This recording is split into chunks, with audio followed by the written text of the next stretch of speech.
तो चलिए गाइस एक और न्यूज पढ़ते हैं और ये न्यूज सभी के लिए खुशी की और एक अच्छी न्यूज हो सकती है। No plan to increase milk prices.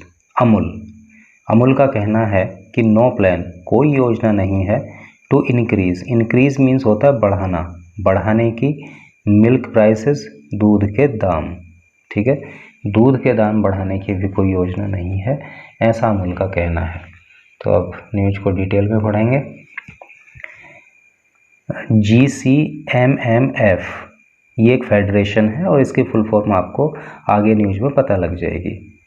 Which sales dairy products, तो ये जो GCMMF है, विच जो सेल्स बेचती है डेयरी प्रोडक्ट, जो डेयरी प्रोडक्ट बेचती है under the Amul brand, Amul brand के नाम से, is currently not planning to increase milk prices.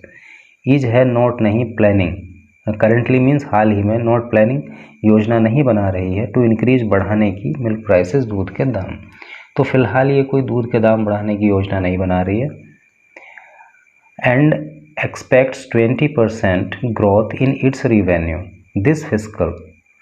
And expect मतलब होता है उम्मीद करना, 20% ग्रोथ और 20% ग्रोथ की उम्मीद कर रही है इन इट्स रिवेन्यू, इसकी आय में, रिवेन्यू का मतलब आय, इसकी आय में 20% की ग्रोथ का ये अनुमान लगा रही है, आशा कर रही है, दिस फिस्कल, इस वित्तीय वर्ष में, टू अराउंड, जो बढ़कर हो जाएगा कितना, 66,000 करोड़, जो 66,000 करोड़ हो जाएगा, ऑन द राइजिंग डिमांड, बढ़ती हुई मांग पर, यानी कि मांग बढ़ रही है अमूल की, तो इसलिए जो है ये बढ़ के इतना हो जाएगा। इट्स MD जायन मेहता सेट, इसके जो MD हैं यानी कि मैनेजिंग डायरेक्टर हैं जायन मेहता ने ऐसा बताया।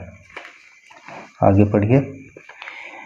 Gujarat cooperative milk marketing federation, देखिए ये इसकी GCMMF की full form I, Gujarat cooperative milk marketing federation registered a turnover of rupees 55 crore in 2022-23, यानी कि वर्ष 2022-23 में इस फेडरेशन ने जो टर्न ओवर रजिस्टर किया, जो इसका टर्न ओवर हुआ, कितना हुआ, 55,055 करोड़ रुपए।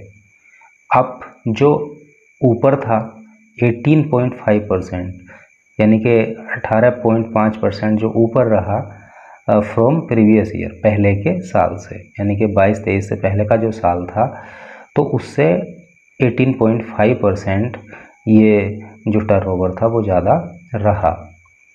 आगे देखिए। इन एन इंटरव्यू, एक इंटरव्यू में विद PTI के साथ, the GCMMF MD incharge said, तो इस फेडरेशन के MD ने कहा, we have no plan to increase rates, हम रेट्स बढ़ाने का प्लान नहीं कर रहे हैं, यानी कि मिल्क प्राइसेस, दूध के दाम बढ़ाने का हम कोई इरादा नहीं है हमारा, एज ऑफ नाउ का मतलब अभी हमारा दूध के दाम बढ़ाने का कोई इरादा नहीं है, ऐसा उन्होंने PTI को दिए हुए एक इंटरव्यू में कहा।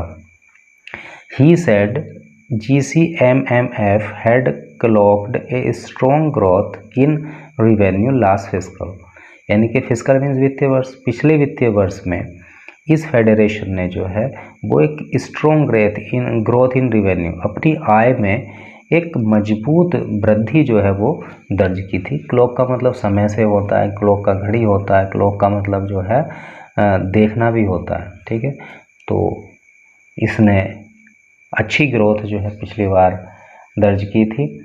As demand for branded dairy products rose significantly post covid, as चूँकि डिमांड, मांग, for branded dairy product, rose, rise की सेकंड फॉर्म में रोज बढ़ जाना, सिग्निफिकेंटली काफ़ी, पोस्ट कोविड, कोविड के बाद। तो ये ग्रोथ इसको इसलिए मिली थी क्योंकि कोविड के बाद जो है जो ब्रांडेड डेयरी प्रोडक्ट्स थे उनकी मांग जो थी वो सिग्निफिकेंटली बढ़ गई थी, यानी कि काफ़ी हद तक बढ़ गई थी। आगे देखिए। We expect the sales momentum to continue, हम एक्सपेक्ट करते हैं, उम्मीद करते हैं कि सेल्स मोमेंटम, जो बिक्री की गति है वो कंटिन्यू रहेगी, लगातार बनी रहेगी, बरकरार रहेगी अक्रॉस अवर प्रोडक्ट पोर्टफोलियो, हमारा जो प्रोडक्ट पोर्टफोलियो है उसके लिए। पोर्टफोलियो का मतलब आप जानते हैं कि चीज़ों के ग्रुप को, समूह को पोर्टफोलियो कहते हैं, है नहीं। जैसे कि मान लीजिए इसका दूध हो गया, एडिबल ऑयल हो गया और जेनरिक फूड हो गया, तो ये कई सारे आइटम मिला के उसको पोर्टफोलियो कहा जाएगा। Demand is shifting from unorganised to organised players, और जो आजकल जो डिमांड है, जो मांग है ना, तो वो शिफ्ट हो रही है। अनऑर्गेनाइज का मतलब होता है असंगठित और ऑर्गेनाइज का संगठित। प्लेयर्स जो मार्केट में कंपनीज हैं, है नहीं, तो जो मार्केट में प्रोडक्ट सेल करने वाली कंपनी है, तो जो ऑर्गेनाइज्ड हैं उनकी तरफ लोग बढ़ रहे हैं अनऑर्गेनाइज्ड को छोड़ के। और पोर्टफोलियो को जैसे मैं आपको बताऊं कि मान लीजिए आप बिजनेसमैन हैं और अब 2, 3, 4 प्रोडक्ट आप बेचते हैं, है नहीं, तो वो आपका जो 3, 4 प्रोडक्ट बेचने का मामला हुआ वो आपका एक पोर्टफोलियो हो गया। ठीक है, इस तरह से करके इसका सेंस होता है। आगे देखिए, Mehta said the federation is also focusing on growing organic food and edible oil business. Mehta ने कहा कि फेडरेशन ऑल्सो फोकस कर रही है, ध्यान केंद्रित कर रही है ऑन ग्रोइंग, बढ़ाने के ऊपर, ऑर्गेनिक फूड, ऑर्गेनिक का मतलब होता है जैविक, फूड भोजन, एंड एडिबल ऑयल का मतलब होता है खाद्य तेल, खाने वाला तेल, बिजनेस। तो मेहता ने कहा कि फेडरेशन जो है वो जैविक खाने के आइटम्स और जो खाने का तेल है उसके बिजनेस को भी, उसकी बिजनेस की ग्रोथ पर भी फोकस कर रही है। Which are currently very small, जो कि अभी करंटली हाल ही में, इस सब में, वर्तमान में बहुत छोटे हैं। यानी कि ये जो बिजनेस हैं ऑर्गेनिक फूड के और एडिबल ऑयल के, कंपनी इसको बढ़ाने के लिए, फेडरेशन इसको बढ़ाने के लिए फोकस कर रही है, जो अभी बहुत छोटे हैं।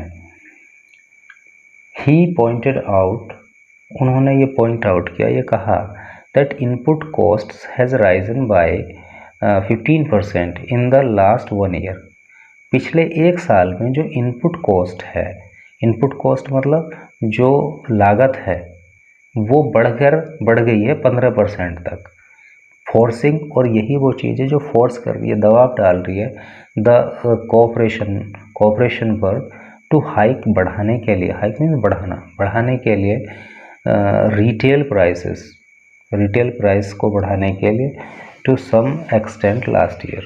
ठीक है, सम एक्सटेंट का मतलब होता है कुछ सीमा तक, लास्ट ईयर पिछले साल, यानी कि पिछले साल क्या था कि 15% तक जो है इनपुट कॉस्ट बढ़ गई थी, लागत बढ़ गई थी, और इसी चीज़ ने जो है दबाव डाला कि जो चीज़ों के प्राइसेस हैं वो भी बढ़ाए जाएं।